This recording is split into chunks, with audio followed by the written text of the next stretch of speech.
தமிழ் காப்பிய உலகிலே உச்சநிலை படைப்பாக விளங்கியது கம்பராமாயணம்.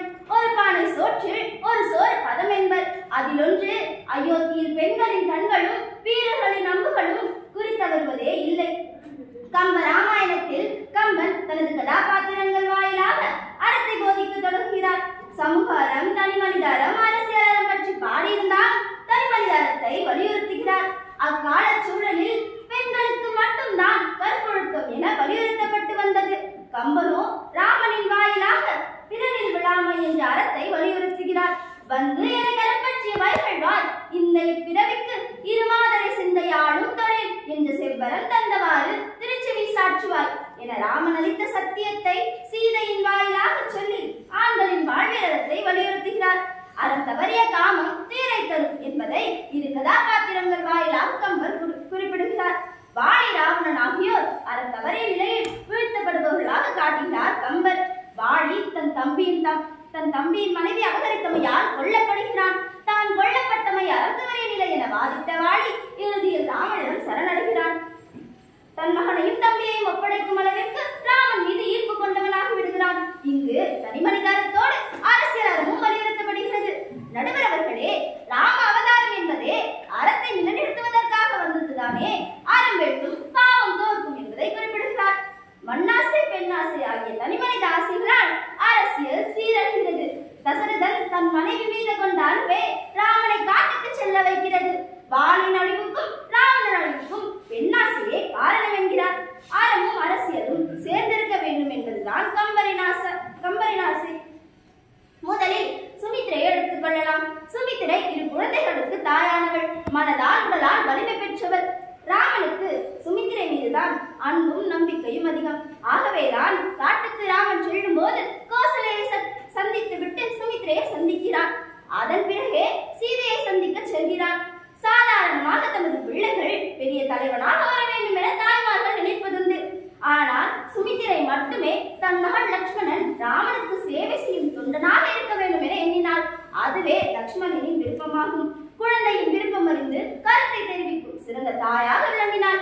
ஆகவேதான் சுமித்திரையை அறத்தின் உருவமாக விளக்குகிறார் கம்பர். அடுத்து கும்பகர்ணன். 6 மாதங்கள் சாப்பிடுவான், 6 மாதங்கள் தூங்குவான். கும்பன் மனதால் நல்லவன். எல்லோரும் அவனை எழுப்புகிறார்கள். அவையோரே, அவன் எழுந்தவுடன் கேட்கும் கேள்வி என்ன தெரியுமா? சீதையை விட்டிலையோ என அண்ணனிடம் கேட்கிறான். விட்டுவிடு என்கிறான்.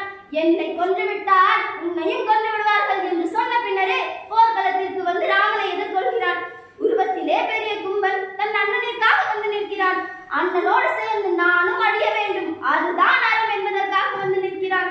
வீரனன் கும்பனை கூப்பிடுகிறான். வா, நாம் அண்ணனை விட்டுவிட்டு ராமன் பக்கம் சென்று விடலாம் என்கிறான். அதற்கு கும்பன், நீ கோல வாழ்வை நச்சு நெடுந்த நாள் வளர்த்து பின்னை போர் கோலம் செய்து விட்டார்க்கு உயிர் கொடாது அங்கு போகேன் என்றான். நீரில் வரைந்த கோலம் மாதிரியான இந்த வாழ்வில் இத்தனை நாள் என்னை வளர்த்து ஆளாக்கியவனுக்கு தான் என் உயிரை தருவேன். அவன் செய்வது சரியில்லை என தெரிந்தாலும் அவனுடைய அடியவன் என்ற முறையில் அவன் பக்கத்தில் கிடப்பதற்கு தம்பியின் பிணமாக இருக்க வேண்டும் என்றான். வாழ்வினில் பங்கு கொண்டேன், சாவிலும் பங்கு கொள்ள வேண்டும் என்றான். ராமன் அம்பை எடுத்து வில்லை கூட்டுகின்ற போது ராமனின் மலர்கரங்கள் நடுங்கின என்றார் கம்பர். எந்த ஒரு வீரன் தன் முன்னால் இருக்கக்கூடிய ஒரு சுத்தமான வீரனை எதிர்த்து அம்பு தடைகிறானோ அவனுடைய கரங்கள் விதிர்த்து போகும் என்கிற மரம் சார்ந்த அறம் சொல்லப்பட்ட இடம் ராமனிடம். கும்பனின் கை அருந்து விழுகிறது, தடுமாறுகிறது. எங்கே தனது படை இருக்கிறதோ அதற்கு எதிர்ப்புறம் சாய்ந்தான் கும்பன். அடுத்து ராமனின் அறம். ராமனின் வீரத்தை பற்றி கூறும் பொழுது அண்ணனாக இருந்தால் எப்படிப்பட்ட அண்ணனாக இருக்க வேண்டும் என வாலி ராமனிடம் கூறுகிறான். அண்ணனா உன்ன மாதிரி இருக்கணும். என்ன அண்ணன்டா நீ? உனக்காக ஒருத்தன் உன் பாதுகை கொண்டு போய் அரசாள்கிறான். இன்னொருத்தன் யாராலும் திறக்க முடியாத இளமையை திறந்தான் லட்சுமணன். நல்ல அண்ணனாக எப்படி இருக்க வேண்டும் என உலகிற்கு சொன்னவன் ராமன். அவையோரே, மறுபடி முதலிலிருந்து வருவோம். வானத்திலிருந்து தசரதர் இறங்குகிறார். குழந்தாய், உனக்கு என்ன வர வேண்டும் என்று கேட்கிறார். ஏற்கனவே 2 வரங்கள் கொடுத்து சிக்கியவர் ராமனை பார்த்து கேட்கிறார். யோசிக்கின்றான் ராமன்.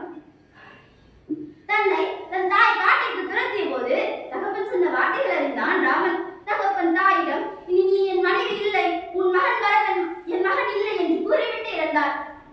தன் இளமையை அழைத்தவர் தன் தனிப்பட்ட வாழ்க்கையை அழைத்துக் கொண்டு சமூகத்திற்கு தான் வந்ததற்கு காரணமான ஒரு பெண்ணை மனதில் நினைத்துக் கொண்டு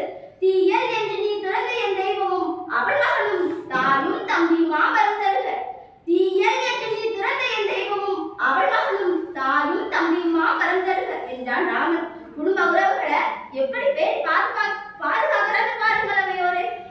மனிதர்களாக உயர்தல் என்பது நாம் எப்படி இருக்கிறோமோ நம்முடைய அரசாங்க வாழ்க்கையை கொண்டு வாழ வேண்டும் என்பதுதான். அதன் சாட்சிய ராம் என்று கூறி கம்பன் காட்டிய நெறி நின்றால் மானுடம் தழைக்கும்,